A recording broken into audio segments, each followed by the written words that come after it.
চলে যেহেতু যাব, আমাদের কিছু পুঁজি সংগ্রহ করতে হবে, সংগ্রহ করে আমাদের নিতে হবে। আর এই পুঁজির নাম, মূল পুঁজি, সেই পুঁজির নামটা হলো তাকওয়া। কি পুঁজি? জোরে কন, আরো জোরে কন, আরো জোরে কন। আস্তে কবেন, তিনবার বলাবো, জোরে কবেন একবার বলবো। কোনটাত লাভ আর কোনটাত লস দেখেন। আপনারা কবেন যে হুজুর আমরা রোজা আছি, আমিও রোজা আছি। তিনবার বলে আরো আরাম, মার হাবা। তাহলে সময় তো নতুন করে লিওয়া লাগবে না, জহরের পরতে শুরু করে লাগতো। তাহলে তিনবার বললে তাহলে একটু মোটামুটি কথা বলা যেত। তাকওয়া, তাকওয়া কি জিনিস এইটা অর্জন করতে হবে। তাকওয়া মানে আল্লাহর ভয়। কার ভয়? আরো জোরে কোন। আল্লাহ পাক রব্বুল আলামিন পবিত্র কালামুল্লাহ শরীফের মধ্যে বললেন, ইয়া আইয়ুহাল্লাযীনা আমানু কুতিবা আলাইকুমুস সিয়ামু কামা কুতিবা আলান নাযীনা মিন ক্বাবলিকুম লাআল্লাকুম তাত্তাকুন। আর একটু মহব্বতে জোরে কোন আল্লাহু আকবার। সূরা বাকারা আয়াত নাম্বার 183। আল্লাহ পাক রব্বুল আলামিন ডাক দেখায়, দুনিয়ার ঈমানদার, আমি আল্লাহ তাআলা তোমাদের উপর সিয়ামকে ফরজ করেছি। শুধুমাত্র তোমাদের প্রতি ফরজ ছিল না, তোমাদের পূর্বে যে সমস্ত উম্মত ছিল, পয়গম্বর ছিল, আমি আল্লাহ তাআলা তাদের প্রতি ফরজ করলাম। কেন? লাআল্লাকুম তাত্তাকুন, যাতে তোমরা তাকওয়া অর্জন করতে পারো। তাকওয়া মানে আল্লাহর ভয়। তাকওয়া যদি অর্জন করতে পারেন, সব ইবাদত আল্লাহ তাআলা কবুল করবেন। জোরে কন্না ভাই সুবহানাল্লাহ। তাকওয়া যদি আপনি অর্জন করতে পারেন, সব ইবাদত আপনার কবুল। আর তাকওয়া যদি অর্জন না হয়, কোন ইবাদত কবুল হবে না। হে মুমিন, এই তাকওয়া শব্দটা পূর্বের পয়গম্বর সাহাবায়ে কিরামদের দিয়ে দেখেন তাকওয়াটা কেমন ভাবে অর্জন হয়েছে। তাকওয়া মানে আল্লাহর ভয়। আল্লাহর ভয় অর্জন করতে হবে। আল্লাহ তাআলা অন্যতর একটা আয়াতের মধ্যে বললেন, ইয়া আইয়ুহাল্লাযীনা আমানুত্তাকুল্লাহা হাক্কা তুকাতিহি ওয়া লা তামুতুন্না ইল্লা ওয়া আনতুম মুসলিমুন। আর একটু মহব্বতে জোরে কোন আল্লাহু আকবার। আচ্ছা, আল্লাহু আকবার বললে কি গুনাহ হয়? আল্লাহ সবচেয়ে বড় হয়। আল্লাহু আকবার, আল্লাহ সবচেয়ে বড়। আল্লাহ কয়, ও বান্দা, তুমি বলছো আমি আল্লাহ সবচেয়ে বড়, আমি আল্লাহ বললাম তুমিও সবথেকে বড়। আল্লাহ বড় বললে আল্লাহ আপনাকে বড় বলে। কয় কেমন করে বড় বলে? কয় আল্লাহ পাক রব্বুল আলামিন বলেন, কোন ব্যক্তি যদি আমাকে স্মরণ করে, আমি আল্লাহ পাক রব্বুল আলামিন তাকে স্মরণ করি। তাহলে কোন ব্যক্তি যদি আল্লাহ তাআলাকে যদি বড় বলে, ওই ব্যক্তি গোটা দুনিয়ার মধ্যে সবচাইতে ওই মানুষকে বড় বলে। কয় বড় কেমন বড়? আমার দৃষ্টিতে সে বড়। সেই বড় অনুযায়ী যদি মানুষের কাছে সে যদি ছোট হয়, তার বাড়ি ঘর, টাকা পয়সা, ধন সম্পত্তি যদি কিছু যদি না থাকে, যদি সম্পর্ক যদি আল্লাহ তাআলার সঙ্গে যদি থাকে, আল্লাহ কয় বান্দা তোর কোনো চিন্তা নাই, আমি আল্লাহ যেহেতু তোকে বড় বানাইছি, দুনিয়াতে যদি সম্মান ইজ্জতে যদি বড় না বানাই, কিয়ামতের ময়দানে ওই সমস্ত বড় বড় ব্যক্তি বলবে, ওগো মাবুদ, তুমি যদি আমাকে আজকে ওই দুনিয়ার বুকে যদি কোটি কোটি টাকার সম্পদের মালিক যদি না বানাইয়া যদি গরিব বানাইতে, আর যদি আজকে এই হাসরের ময়দানে যদি আমার মর্যাদা ওই রকম বড় বানায় দিতে, আমার জীবনটা ধন্য হয়ে যেত। প্রত্যেকটা ধনী ব্যক্তি ওই রকম আল্লাহওয়ালাদেরকে দেখে দেখে তারা আফসোস করবে। জোরে কন্না ভাই সুবহানাল্লাহ। এই জন্য আল্লাহু আকবার বললে কোনো লস নাই, লাভ আছে। এজন্য একবার বলেন আল্লাহু আকবার। আল্লাহ পাক রব্বুল আলামিন ডাক দেন, ও দুনিয়ার বান্দা শুনো, আল্লাহ তাআলাকে ভয় করো। কেমন ভয়? কয় ভয় করার মতো ভয় করতে হবে, শুধু ভয় করলে হবে না। আল্লাহ তাআলা বললেন ওয়ালা তামুতুন্না ইল্লা ওয়া আনতুম মুসলিমুন, তোমরা মুসলমান না হইয়া মরিও না। তাহলে প্রত্যেকটা মানুষের দায়িত্ব, কাজ, কর্তব্য হলো মুসলমান হয়ে মরতে হবে। যদি আমি আপনি যদি মুসলমান হয়ে যদি মরতে পারি, আমার আপনার জন্য স্থায়ী জান্নাতে রেখেছেন আল্লাহ। জোরে কোন সুবহানাল্লাহ। এই জন্য আল্লাহ বলতেছেন ভয় করো কাকে? আল্লাহকে। ভয় করার মতো ভয় করতে হবে। কেমন ভয় করতে হবে? খলিফাতুল মুসলিমিন হযরত ওমর ফারুক রাদিয়াল্লাহু তাআলা কেমন ব্যক্তি ছিল? হযরত ওমর ফারুক রাদিয়াল্লাহু তাআলা সাধারণ কিন্তু কোন মানুষ ছিল না রে বাবা। কয় এই বাংলাদেশের মতো একটা সরকার ছিল না। বলা হয় আমরা তো সাধারণত কিছু অর্থের মালিক, কিছু সম্পদের মালিক, কিন্তু হযরত ওমর ফারুক রাদিয়াল্লাহু তাআলা এই যে গোটা দুনিয়া দেখতেছেন, পুরা দুনিয়ার অর্ধেক রাজ্যের শাসন করতেছিলেন। সুবহানাল্লাহ, জোরে কোন। এই হযরত ওমর ফারুক রাদিয়াল্লাহু তাআলা দুইটা ইতিহাস বলবো। সহিহ কিতাবের হাদিস থেকে, কিতাবগুলো থেকে আমি এই ইতিহাসগুলো বের করেছি। তাকওয়া জিনিসটা কি, তাকওয়া মেডিসিনটা কি, আর আল্লাহ তাআলার ভয় কি, এই ভয়টা আমি বোঝানোর জন্য আমি আপনাদের সামনে এই ইতিহাসটা নিয়েছি। হযরত ওমর ফারুক রাদিয়াল্লাহু তাআলা ডাক দিয়ে বলল যে দেখো দেখো কে কোন ভাবে দুই নম্বরই করে। মদিনার বুকে একটা নারী ছিল, ওই নারী দুধের মধ্যে পানি মিশায় মিশায় বিক্রি করত। এরকম সোনার ছেলে আমাদের বাংলাদেশে আছে না নাই? হ্যাঁ, আদার আদার আছে। আবার পরে কি এই দুধের মধ্যে পানি মিশায়, এটা তো পাউডার দুধ মিশায়, আবার ইরাউট মিশায়। জোরে কোন সুবহানাল্লাহ। চিন্তা করছে কিয়ামতের ময়দানে হিসাব দিতে হবে। সাদা জিনিসের মধ্যে ভেজাল দিবেন, কোনদিন আল্লাহ রক্ষা করবে না। কঠিন শাস্তি হবে, কঠিন। মানুষকে কখনো ভেজাল খাওয়ানো যাবে না। কথা কোন ঠিক না বেঠিক? আপনি খাওয়াতে না পারলে কোনো সমস্যা নাই, কিন্তু ভেজাল খাওয়ানো যাবে। আর কথা কোন না কে? ভেজাল খাওয়ানো যাবে? ভেজাল খাওয়ানো যাবে না। হযরত ওমর ফারুক রাদিয়াল্লাহু তাআলা কথাগুলো সব শুনতে পেলেন। 144 জারি করে দিল হযরত ওমর ফারুক রাদিয়াল্লাহু তাআলা। হযরত ওমর ফারুক রাদিয়াল্লাহু তাআলা ডাক দিয়ে বললেন যে খবরদার ও নারী, তুমি যে দুধের মধ্যে যে পানি মিশাও, তুমি যদি মিশাও তাহলে তোমাকে কিন্তু শাস্তি দেওয়া হবে। এইবার নারী চিন্তা ভাবনা করলো, তাহলে তো ওমর ফারুক তো এত বড় শাসনকর্তা ব্যক্তি, এখন যদি দুধের মধ্যে যদি পানি যদি মিশায় যদি বিক্রি করি, আমাকে তো শাস্তি দিবে। কারণ সরকার এটা বলছে, কোন হুজুর বলে নাই। হুজুর তো এত ওয়াজ করে, পর্দার ওয়াজ করে, কত গুনাহ থেকে বাঁচার ওয়াজ করে, তারপরে হুজুরের ওয়াজে কোনো কাজ হয় না। কতক্ষণ ঠিক না বেঠিক? হুজুরের ওয়াজে কোনো কাজ হয় না। আর যদি গুরদাসপুর থানার থেকে যদি এক গাড়ি যদি পুলিশ আসে আর পাশার করে যদি ডান্ডা দিয়ে 3টা করে বাড়ি দেয়, আর কয় মাগরিবের নামাজ না পড়লে 3 মাস জেল, 10,000 টাকা জরিমানা, সালবাল কত, আর বসে থাকার সময় না, তাড়াতাড়ি চল মসজিদে যাই। কথা কোন ঠিক না বেঠিক? কারণ এই পুলিশের হাতে ক্ষমতা আছে, হুজুরদের হাতে কোনো ক্ষমতা নাই, যার কারণে হুজুরদের ওয়াজে কাজ হচ্ছে না। ঠিক না বেঠিক? জোরে কোন। মুসলমান ভাইরা আমার, কষ্ট পাচ্ছেন? কথাটা বোঝানোর জন্য বলতেছি।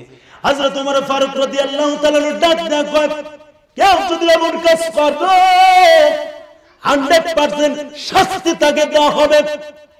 হযরত ওমর ফারুক রাদিয়াল্লাহু তাআলা এলান দেওয়ার পরে ওই নারীটা বড় ভয় পেয়ে গেল। ভয় পেয়ে যাওয়ার পরে রাত্রিবেলা, বলা হয় রাত্রিবেলা শেষ রাতে দিয়ে গরুটা দহন করে ফেললো। দহন করার পর এইবার মা এবং মেয়ে ডাক দিয়ে বলল যে ও মা, এখন দুধের মধ্যে পানি মিশাও। এইবার মেয়ে ডাক দেখো, মা খবরদার, হযরত ওমর ফারুক যদি শুনতে পায় তাহলে তো আমাদের শাস্তি দিবে, বরঞ্চ দুধের চাইতে কিন্তু আমাদের জরিমানাটা বেশি দেওয়া লাগতে পারে। সুতরাং না না না, দুধের মধ্যে কোনো পানি মিশানো যাবে না। মা ডাক দিয়ে কয় যে না না, কোন ওমর ফারুক কই থেকে আসবে? কিন্তু ওমর ফারুক রাদিয়াল্লাহু তাআলা এমন একজন ব্যক্তি ছিল, হযরত ওমর ফারুক রাদিয়াল্লাহু তাআলার বিষয় আল্লাহর রাসূল সাল্লাল্লাহু আলাইহি ওয়াসাল্লাম বলেছেন, লাউ কানা বাদি নবিয়ান লাকানা ওমর। আল্লাহু আকবার, জোরে কোন। আর একটু মহব্বতে জোরে কোন না ভাই, আল্লাহু আকবার। আল্লাহর রাসূল বললেন দুনিয়ার বুকে যদি কেউ যদি নবী যদি হয়ে যদি আল্লাহ পাক রব্বুল আলামিন কাউকে যদি পাঠাইতো আল্লাহ পাক রব্বুল আলামিন হযরত ওমরকে নবী হিসাবে কবুল করত। জোরে কন্না ভাই সুবহানাল্লাহ। ওমর ফারুক নবী হতো, কিন্তু নবীর লিডার যেহেতু বন্ধ, এই জন্য ওমর ফারুক নবী হতে পারলো না। কিন্তু হযরত ওমর ফারুক রাদিয়াল্লাহু তাআলা নবীর সব যোগ্যতা আল্লাহ পাক ওমর ফারুককে দিয়েছিলেন। জোরে কোন সুবহানাল্লাহ। কিয়ামতের ময়দানে আল্লাহ পাক রব্বুল আলামিন একটা কাতার বানায় দিবে। ওই কাতারের মধ্যে সর্বপ্রথম থাকবে হযরত দাউদ আলাইহিস সালাম, দ্বিতীয় নাম্বার ব্যক্তি থাকবেন হযরত ওমর ফারুক, আর তৃতীয় নাম্বার ব্যক্তি থাকবেন হযরত সুলাইমান আলাইহিস সালাম। এই সুলাইমান আলাইহিস সালামের ব্যাপারে বলা হয় ইনি শুধু সুলাইমান নবী না, গোটা দুনিয়ার বাদশা ছিলেন সুলাইমান আলাইহিস সালাম। এই সুলাইমান পয়গম্বরকে আল্লাহ পাক রব্বুল আলামিন ওমরের পিছনে দাঁড় করাইবে। সুলাইমান ডাক ডাকে, কি ব্যাপার? আমার বাবা দাউদ তিনিও পয়গম্বর, আমি সুলাইমান আমিও পয়গম্বর, তাহলে বাবার পর সিরিয়াল তো আমার হওয়ার দরকার। মাঝখানের নবীটাকে এইটা একটু জানা দরকার। তাহকিক করার জন্য হযরত ওমর ফারুক রাদিয়াল্লাহু তাআলা আনহু চেহারার দিকে গায়ের দিকে যখন হাত মারতে যাবে, হাতটা কাঁপতে কাঁপতে কাঁপতে কাঁপতে ফিরে আসবে। আল্লাহর রাসূল হাদিসের বর্ণনায় ডাক দিয়ে বললেন, এরা সাহাবীরা তোমরা কি জানো দ্বিতীয়বার আবার যখন হাতটা মারতে যাবে আবার হাতটা কাঁপতে কাঁপতে ফিরে আসবে। কারণ ওমর সুলাইমান আলাইহিস সালাম এমন ব্যক্তির গায়ে হাত দিতে যায়, রাসূল বললেন, ও সাহাবীরা তোমরা কি জানো আদম থেকে শুরু করে আমি নবী পর্যন্ত যত পয়গম্বর দুনিয়াতে আসছে, কোন পয়গম্বর সমস্ত পয়গম্বরদের বিষয়, সমস্ত পয়গম্বরদের পাওয়ার হলো পয়গম্বর যদি রাস্তা দিয়ে যায় শয়তান সাথে সাথে রাস্তা দিয়ে যেতে পারে, কিন্তু আল্লাহ পাক রব্বুল আলামিন ওমর ফারুককে এমন একটা পাওয়ার, এমন একটা সাহস, এমন একটা হিকমত, এমন একটা ঈমান দান করছে, কোন রাস্তা দিয়ে যদি শয়তান যদি যায় ওই রাস্তা দিয়ে শয়তান কমপক্ষে 40 দিন যায় না। জোরে কন্না ভাই সুবহানাল্লাহ। এই জন্য তার হাতটা কাঁপতেছে। সুলাইমান আলাইহিস সালাম তিনবার হাত কাঁপতে কাঁপতে কাঁপতে কাঁপতে তার পিঠের পরে হাতটা পড়ে যাবে। ডাক দেখায়, ভাই আপনি কে? এবার ওমর ফারুকের মেজাজ গরম না ঠান্ডা? আরো জোরে কোন। কেমন গরম? এমন গরম যে ওমর ফারুক রাদিয়াল্লাহু তাআলা আনহুর মেজাজ দেখে বেঈমান নাফরমানদের পেশাব পর্যন্ত বের হতো। সুবহানাল্লাহ। জোরে কোন না, আর একটু জোরে কোন আল্লাহু আকবার। এইরকম একটা ওমর ফারুক দরকার আছে না নাই? দরকার আছে। মুসলমান ভাইরা আমার, হযরত ওমর ফারুক ডাক দেয়, ভাই আমার নাম ওমর, আমার নাম ওমর। হযরত সুলাইমান আলাইহিস সালাম ডাক দিয়ে বললেন, ওমর নামে তো কোনো ব্যক্তি নবী হিসাবে আমার তো জানা নাই, মনে পড়ে না, কারণ আমিও তো পয়গম্বর। ওই যে দেখতেছেন সামনে বসা সুলাইমান পয়গম্বর, ওটা হযরত দাউদ আলাইহিস সালাম, ওটা হলেন আমার বাবা, আর আমি তার সন্তান সুলাইমান।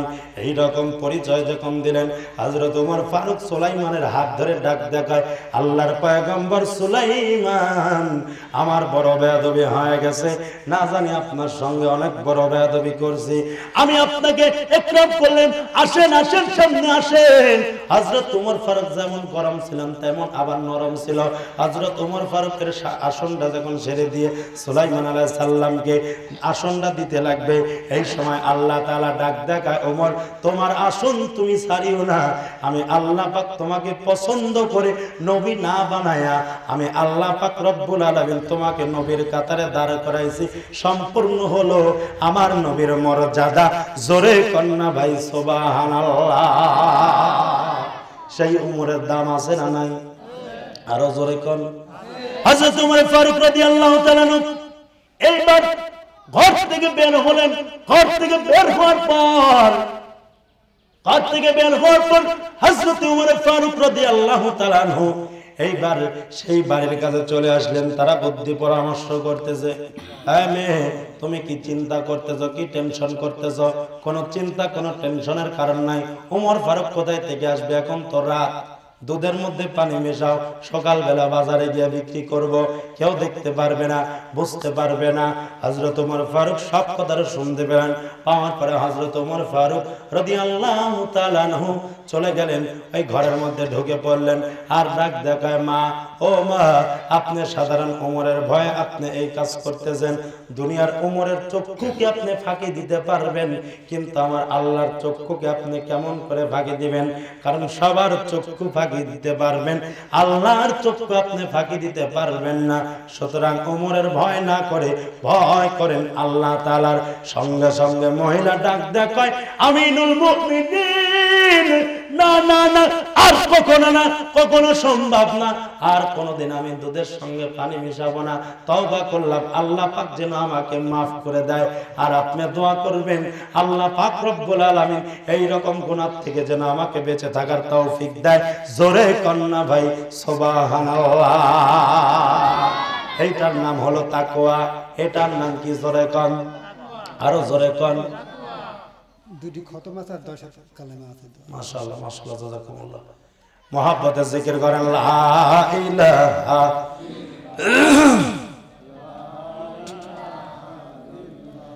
আল্লাহ ইলাহা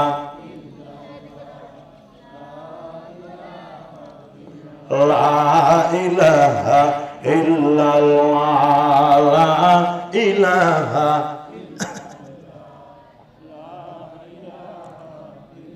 আশিক নবীর দিওয়ানা, নবীজির ভইল না, তার মতো দরদি পাইবা না। আশিক নবীর দিওয়ানা, নবীজির ভইল না, তার মতো দরদি পাইবা না। কালেমার দাওয়াত দিতে নবী তায়েফেতে যায়, কাফেরেরা মারলো পাথর প্যারা নবীর গায়ে। হাত তুলিয়ে বলেন নবী, হাত তুলিয়ে বলেন নবী, আল্লাহ ওদের মায়ের না, ওদের উপর গজব দিও না। আশিক নবীর দিওয়ানা, নবীজির হইল না, তার মতো দরদি পাইবা না। আশিক নবীর দিওয়ানা, নবীজির হইল না, তার মতো দরদি পাইবা না। লা ইলাহা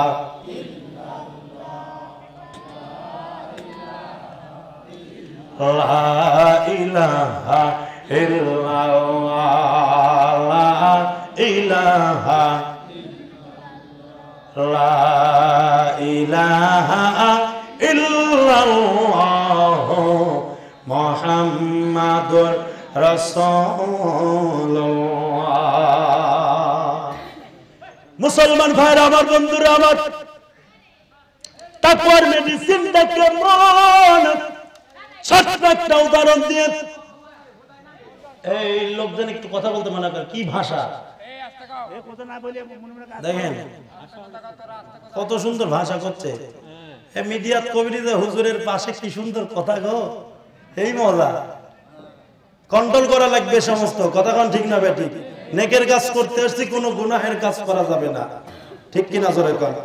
ভাইরা আমার, বন্ধুরা আমার, হযরত ওমর ফারুক রাদিয়াল্লাহু তাআলা ডাক দিয়ে বললেন, তিনি মুসাফির হালতে যাইতেছেন। দেখেন তাকওয়ার মর্যাদা কেমন, আল্লাহর ভয় কেমন। সাধারণ একটা ব্যক্তির, সাধারণ একটা রাখালের তাকওয়া দেখে হযরত ওমর ফারুক রাদিয়াল্লাহু তাআলা নিজেই অবাক হয়ে গেলেন। মুসলমান ভাইরা আমার, হযরত ওমর ফারুক রাদিয়াল্লাহু তাআলা মুসাফির অবস্থায় তিনি যাইতেছেন, যাইতে যাইতে মরুভূমির মধ্যে দিয়ে যাচ্ছেন। কারণ মরুভূমির মধ্যে অনেক রোদ।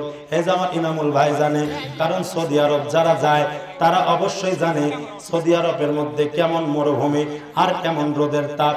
বলা হয় মরুভূমির মধ্যে বালুর মধ্যে দিয়ে হাঁটতে হাঁটতে হযরত ওমর ফারুক রাদিয়াল্লাহু তাআলা ক্লান্ত হয়ে গেলেন। ক্লান্ত হয়ে যাওয়ার পরে তিনি আর কোনো রাস্তা পেলেন না, কারণ পুরো পানি পেলেন না, কোনো খাবার দাবার, শুকনা খাবার যা ছিল সবকিছু ভরে গেল। এইবার একটা রাখালকে যাচাই বাছাই করার জন্য রাখালের কাছে চলে গেলেন। রাখালকে ডাক দেয়া কয়, ও রাখাল ভাই, আমি তোমাকে বলি, তোমাকে অনুরোধ করি, তুমি দয়া করে আমাকে এক গ্লাস, এই যে তোমার কত বকরি দেখা যায়, এই বকরির পালের মধ্যে থেকে আমাকে এক পেয়ালা দুধ যদি দুধ দাও, তাহলে আল্লাহ পাক রব্বুল আলামিন তোমাকে উত্তম যাজা দান করত। এইরকম ভাবে যখন কথাগুলো বলতো, সঙ্গে সঙ্গে হযরত ওমর ফারুক রাদিয়াল্লাহু তাআলা আনহুকে চিনতে পারলো না, কারণ সে ছিলেন মুসাফির। হযরত ওমর ফারুক রাদিয়াল্লাহু তাআলা আনহুর কথা শোনার পর ডাকতে বললেন, ও ভাই মুসাফির, আপনাকে যদি আমি এক পেয়ালা যদি দুধ যদি দিতে পারতাম, আমার কলিজাটা ঠান্ডা হয়ে যেত, কিন্তু দুধের মালিক আমি না, এই ছাগলের মালিকও আমি না, সুতরাং আপনি আমার কাছ থেকে দুধ চেয়ে কোনো লাভ নাই।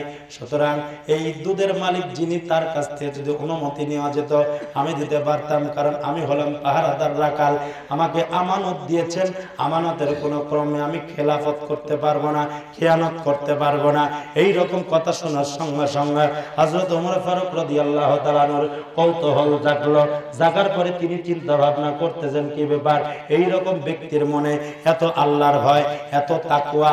আমি কিন্তু আপনাদের সামনে সাবজেক্ট নিয়েছি তাকওয়া। এই তাকওয়া যদি থাকে সব ইবাদত কবুল, সেটাই বোঝার জন্য ঘটনাটা ধরেছি। অল্প সময়ের মধ্যে কথাটা ছেড়ে দিব, যেহেতু সময় একটু আছে, এই জন্য আলোচনাটাও শেষ করে দেব ইনশাআল্লাহ। ভালো করে বুঝবেন, হযরত ওমর ফারুক রাদিয়াল্লাহু তাআলা ডাকতে কয়, এরে ভাই, আমি মুসাফির হলে আমার কাছে কিন্তু টাকা আছে, আমি তোমাকে কিছু টাকা দিব, আর তোমার ছাগলটা আমাকে দিবে, দুধটা আমি পান করে আবার তোমাকে ছাগল ফিরাই দিব। মালিক তো আর দেখলো না, সঙ্গে সঙ্গে রাখালের মেজাজ গরম হয়ে গেছে। ডাক দিয়ে কয়, ইয়া হাযা ফাইন আল্লাহ, ও মুসাফির, তোমাকে দেখে আমি তো খুব ভালো মনে করেছিলাম, কিন্তু তুমি তো আমার কাছে ধোঁকা দিলে। তুমি এত বড় ভণ্ড কেন, এত বড় প্রতারক কেন? কারণ তুমি বলতেছো মালিক দেখবে না।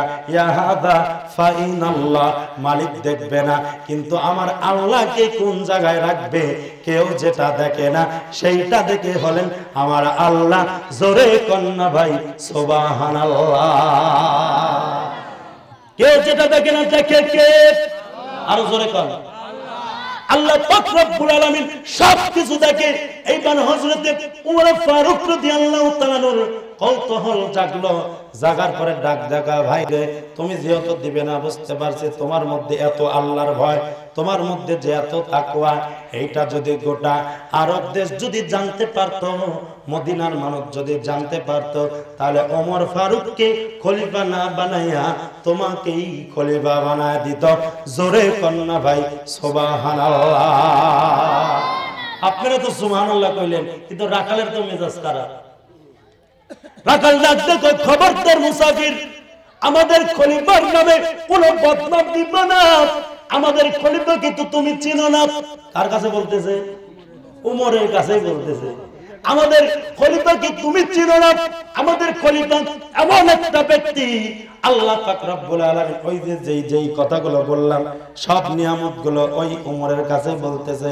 শুধু তাই নয়, হযরত ওমর ফারুক রাদিয়াল্লাহু তাআলা আনহুর ব্যাপারে স্বয়ং আল্লাহ পাক রব্বুল আলামিন কোরআনুল কারীমের 18 থেকে 21টা জায়গায় কোরআনুল কারীম যেইভাবে ওমর ফারুক রায় দিয়েছেন, ওই অনুযায়ী আল্লাহ তাআলা আয়াত নাযিল করেছেন। সুবহানাল্লাহ। জোরে কোন, আর জোরে কোন না ভাই সুবহানাল্লাহ।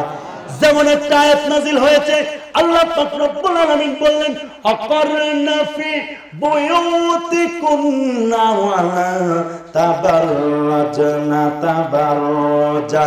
তাবাররাজাল জাহিলিয়াতিল উলা। জোরে কন্না ভাই আল্লাহু আকবার। আল্লাহ পাক রব্বুল আলামিন ডাক দেখায়, ও দুনিয়ার নারীরা, তোমরা জাহেলি যুগের মহিলাদের মতো নিজের রূপ যৌবন সৌন্দর্য প্রদর্শন করে রাস্তাঘাটে বের হয় না।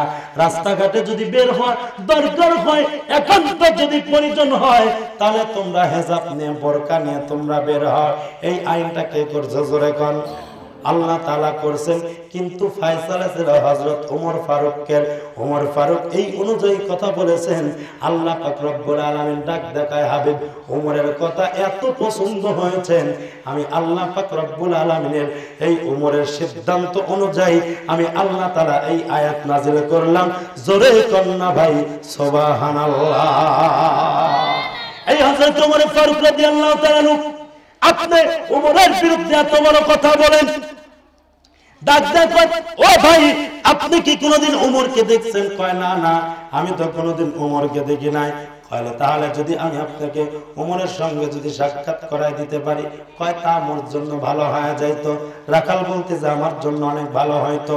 তাহলে কেমন করে হবে, আপনি যদি আমাকে ব্যবস্থা করে দেন বড় ভালো হয়।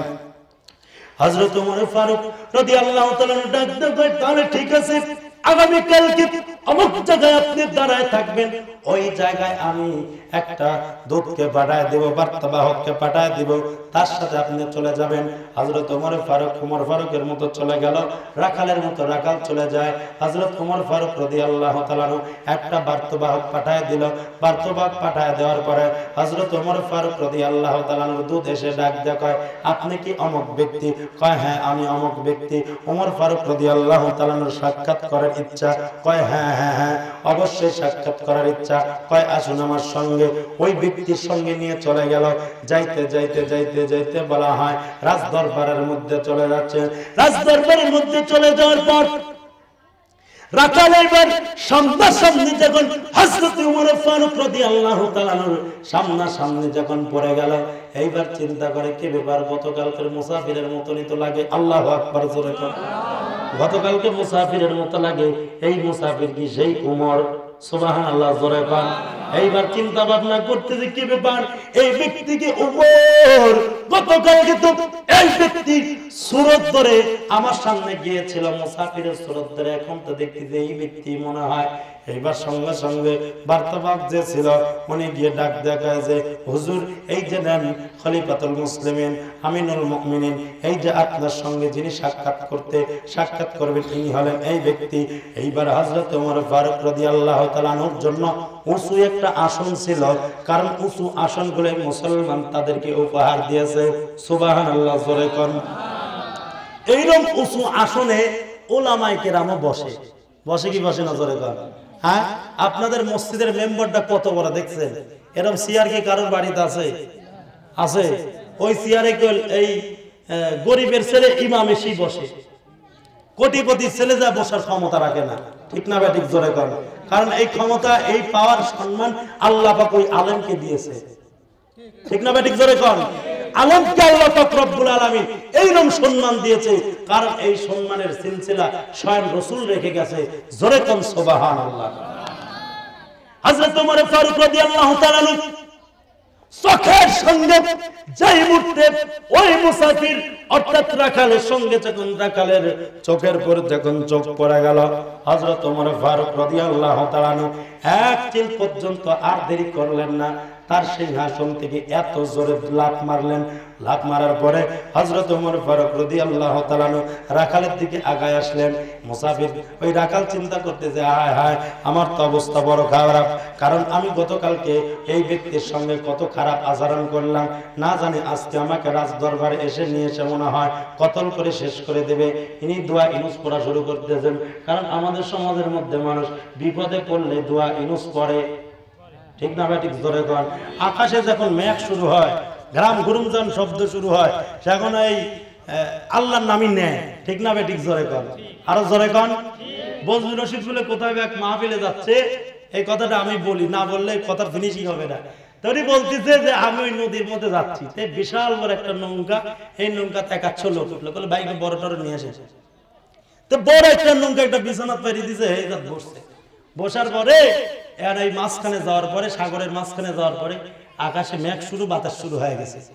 এখন তো নৌকা কি অবস্থা হচ্ছে আপনারা তো জানেন। দুইটা হিন্দু আছে ওই নৌকার মধ্যে, ওরা ঘষণ মারতে মারতে কয় হুজুর, কয় কি বাবা তোরা তো এই সাইড সিট তাকানে উপরে থেকে তাকাস, কি হয়েছে? কয় যে আজান দেন। কয়ের মাথা ঘুরতেছে, আজান দেবেন তোরা তো দাদা বাবুর লোক, তোরা আজানের কি বুঝি? কয় হুজুর আজান দেন, ঠেলা আছে। কয় ঠেলা কিরে বাবা? কয় যে আমার বাড়ি মুসলমান পাড়া। কয় আমার বাড়ির ওই এলাকায় যখন একটু মেঘ লাগায়, আমাদের এলাকার মসজিদ একবার আজান দিলে সারে, দুইবার আজান দিলে পুরাটা সেরে যায়। এইবার ডাক দেওয়া, কয় তো ঠিক আছে, হাফেজ সাহেব দিয়ে আজান দেওয়া দিল, মেঘটা সম্পূর্ণ ভালো হয়ে গেল। কয় তোদের ভগবানের খবর কি? কয় ভগবান জায়গা মতো আছে, আর মুসলমানের আল্লাহ সব জায়গায় জোরে সরে গেল। আল্লাহু আকবার। মুসলমানের আল্লাহ কোথায়? সব জায়গায় আছে। মুসলমান ভাইরা আমার, হযরত ওমর ফারুক রাদিয়াল্লাহু তাআলা ডাক দিয়ে কয় তুমি এসো। হযরত ওমর ফারুক রাদিয়াল্লাহু তাআলা দৌড় দিয়ে তার দিয়ে চলে গেলেন। চলে যাওয়ার পরে বুকের মধ্যে জড়ায় নিয়ে কপালে একটা চুম্বন দিয়ে এইবার আহ্বান আহলান জালান বলে তার দিকে আগায় নিচ্ছে, সিংহাসনের দিকে আগায় নেয়। সাহাবায়ে কিরামের অবাক, এই রাখালকে দেখে হযরত ওমর ফারুক এত পাগল হয়ে গেল। কি হয়েছে, কারণটা কি? সাহাবায়ে কিরামরা এইরকম ভাবে বললেন, বলা বলে করতেছেন। হযরত ওমর ফারুক রাদিয়াল্লাহু তাআলা ডাক দিয়ে বলেন, ও ভাই, এই ব্যক্তির মধ্যে যতটুকু আল্লাহ তাআলার ভয় আর যত তাকওয়া আছে, এইটা যদি তোমাদের কাছে যদি ওপেন হয়ে যেত, ওমরকে বাদ দিয়ে তোমরা এই ব্যক্তিকে খলিফা হিসাবে তোমরা মানতে, জোরে কন্যা ভাই সুবহানাল্লাহ। হযরত ওমর ফারুক রাদিয়াল্লাহু তাআলা ডাক দিয়ে কয়, ও ভাই, আপনি যেহেতু এসেছেন, আপনার মধ্যে আল্লাহ তাআলার অনেক ভয়, আপনার মধ্যে এমন ভয়, এত তাকওয়া আমি কোনোদিন দেখি নাই। সুতরাং এই সিংহাসনের মধ্যে আপনি বসেন। আপনি বসার পরে কিছু দিনই কথা, কিছু তাকওয়ার কথা, ভয়ের কথা আমাদের সামনে আপনি বলেন, এই অনুযায়ী যেন আমরা আমল করতে পারি। জোরে কন্যা ভাই সুবহানাল্লাহ। তাকওয়ার মর্যাদা কেমন, তাকওয়ার ইজ্জত কেমন, তাকওয়া থাকার কারণে ওমর ফারুক রাদিয়াল্লাহু তাআলা সিংহাসনের মধ্যে বসায় দিলেন একজন রাখালকে। জোরে কোন সুবহানাল্লাহ। সুতরাং এই তাকওয়া অর্জন করার দরকার আছে না নাই? আরো জোরে কোন, আরো জোরে কোন। কারা কারা অর্জন করবেন হাত তুলে আল্লাহকে দেখান। আল্লাহ তুমি সবার হাতকে কবুল করো। জোরে কোন আমিন। আরো জোরে কোন আমিন। সময় খুব স্বল্প ভাই, যেহেতু আর আজকে ইফতারি কত? 25 ইফতারি সময় আছে। সময় থাকলে তারপরে আমার আবার দোয়া করতে লাগলে বার হয়ে যায়, বেশি হয়ে যায় বলে। এই জন্য ভাই, যারা ইফতারি দিবেন আপনারা একটু আগে ভাগে দিয়ে দেন। দোয়া যখন আমি আল্লাহুম্মা আমিন বলবো, সেই সময় আপনারা দিয়ে শেষ করবেন। তো ইনশাআল্লাহ ভাই শুনেন, আর 2-4 মিনিট, আর 2-4টা কথা বলে আমি দোয়ার মধ্যে চলে যাব। শুনেন, কথা হলো, হ্যাঁ ইনশাআল্লাহ ভাই, মূল কথা হলো তাকওয়ার সেই অরিজিনাল মাস হলো এই রমজান মাস। এই মাস রমজান মাস। ভাই কথা না বলেন, স্টপ হয়ে যান। হ্যাঁ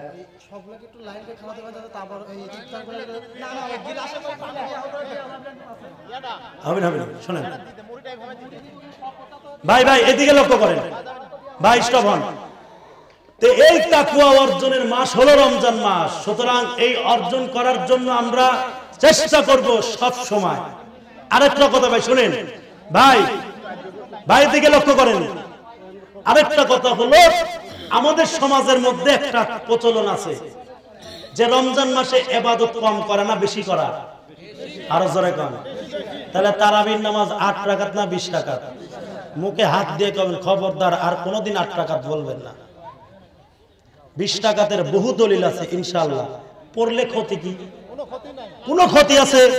এখন প্রশ্ন হলো, কেউ যদি 8 রাকাত পড়ে, ভাই শুনেন, কেউ যদি 8 রাকাত পড়ে, কোনোদিন মানা করবেন না ভাই তুমি পড়লি কে, কবেন তুই পারলে আরো 4 রাকাত পড়, সমস্যা নেই। কিন্তু 20 রাকাতের বিরোধিতা কেউ করলে আমরা তাকে ছাড় দিব না ইনশাআল্লাহ। রাজি আছি তো ইনশাআল্লাহ? আল্লাহ পাক আমাদের সকলকে বোঝার, আমল করার তৌফিক দান করুন। সকলে বলি আমিন। এখন আলোচনা শুধুমাত্র কোরআন হাদিস দিয়ে হবে না, আলোচনার পাশাপাশি ইটা মুগরও লাগবে ইনশাআল্লাহ, তা নাহলে হবে না। ওলামায়ে কেরাম কোরআন হাদিসের দলিল খালি দিচ্ছেই, কাজ হচ্ছে না। বেদাতীরা তারপরে দেখা যায় ইসলামের বিরুদ্ধে বারবার খালি কথা বলেই যাচ্ছে। ইবাদত কিভাবে মাইনাস করা যায়, কমানো যায়। আমরা ইবাদত বন্দেগী কমাইতে চাই না, আমরা বাড়াইতে চাই ইনশাআল্লাহ। কারণ রমজান মাসে একটা নফল করবেন, আল্লাহ তাআলা একটা ফরজের সমতুল্য সওয়াব দিবে। আরো জোরে কোন সুবহানাল্লাহ। বিসমিল্লাহ সহকারে সূরাতুল ফাতিহা পড়ি 3 বার।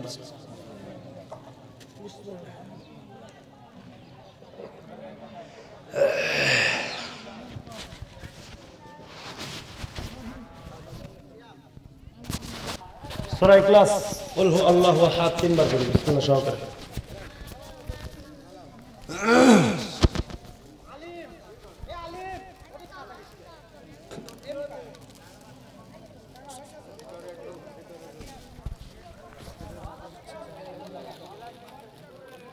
আল্লাহু সাল্লাল্লাহু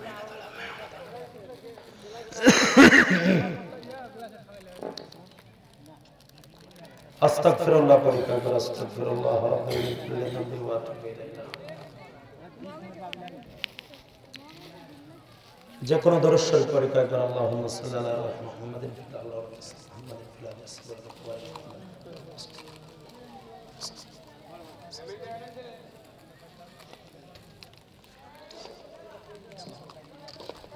কোরআন শরীফ কয়টা খতম ছিল? 2টা কোরআন খতম। আর কি 1000 কালেমা। মাশাআল্লাহ ভাই, 2টা কোরআন খতম ছিল, 1000 কালেমা। আল্লাহ পাক রব্বুল, যে ব্যক্তি দুনিয়ার বুক থেকে চলে গেছে আপনারা জানেন, সারা জীবন তাবলীগ করছে। সারা জীবন কি করছে? তাবলীগ। ভালো কাজ না খারাপ কাজ? নিঃসন্দেহে ভালো কাজ। তাই ভালো কাজটা এই ব্যক্তি করছে সারা জীবন। তারপরেও বৃদ্ধ হয়ে গেছে, তারপরে নামাজ ছাড়ে নাই, রোজা ছাড়ে নাই। গত বছরে এই দিনে দুনিয়ার বুকে জীবিত ছিল, আজকে নাই। আগামী বছর আমি থাকবো কিনা কোনো গ্যারান্টিও নাই, ঠিক কিনা জোরে কর। যে ব্যক্তি দুনিয়ার বুক থেকে চলে গেছে তার জন্য আমরা দোয়া করবো না ইনশাআল্লাহ? আপনারা যদি দোয়া করেন, আগামীতে আপনি মারা গেলে আপনার জন্য আরো 10 জন দোয়া করবে, ঠিক না বেঠিক জোরে কর। আপনি যদি মারা যান আরেকজন দোয়া করবে। এজন্য দোয়ার জন্য আমরা কেউ কিপটামি করব না, আমরা তার জন্য দোয়া করব। শুধু তার জন্য না, এই কবরস্থানে যারা শায়িত আছে আল্লাহ পাক সকলকে যেন মাফ করে দেয়। সকলে